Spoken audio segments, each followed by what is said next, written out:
This is total anomalous pulmonary venous connection. You can see in this image, this is apical four-chamber view. What you find in this image?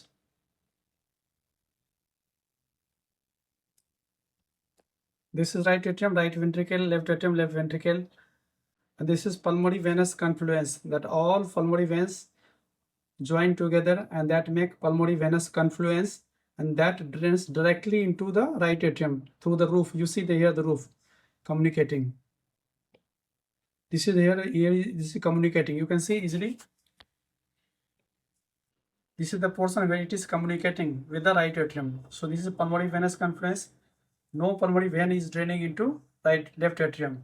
There must be ASD so that the left atrium gets blood from the right atrium through ASD.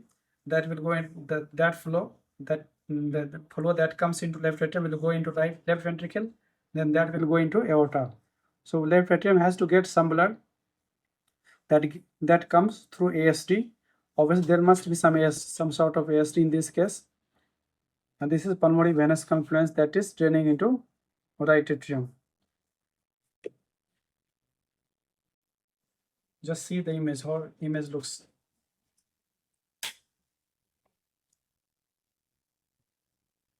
Next image is again same thing. You can see this is pulmonary venous confluence. No pulmonary vein is going into left atrium, and there is ASD here. ASD, there must be ASD for the communication, otherwise the child will not survive. So whenever you get total anomalous pulmonary venous connection, there must be some communication between left atrium, right atrium, or left ventricle, right ventricle, because right ventricle has to get something from left atrium, then left atrium has to get something from right atrium. There must be some sort of ASD. In this case, you can see easily, this is left atrium, and this is pulmonary venous confluence. That's just superior to left atrium because the probe is placed at the apical region. So apex is the most inferior part, and this part is most superior part.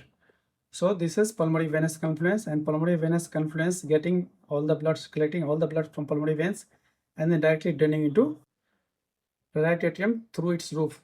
It's not draining into either SVC or any structure. Directly communicating with our right atrium. You can see D-sept left ventricle and right ventricle severely dilated compared to left ventricle. Again, you see the same thing. This is right atrium, right ventricle. This is left atrium, very small in size, and left ventricle. And this is pulmonary venous confluence draining into right atrium. This is the case of total anomalous pulmonary venous connection. You can see the left atrium is very small. See this left atrium. This is the left atrium. This is right atrium. This is right ventricle. This is left atrium. Left atrium is very small. You see this left atrium. Left atrium is the smallest structure, the smallest chamber in case of total anomalous pulmonary venous connection. You see this is left atrium. This is left ventricle. This is right atrium. This is right ventricle. So left atrium is left. This is left atrium. So left atrium is the smallest chamber. This is pulmonary venous confluence, PVC. Pulmonary venous confluence that is draining into right atrium. And this is descending aorta, thoracic part of aorta. This is aorta in transverse sex view.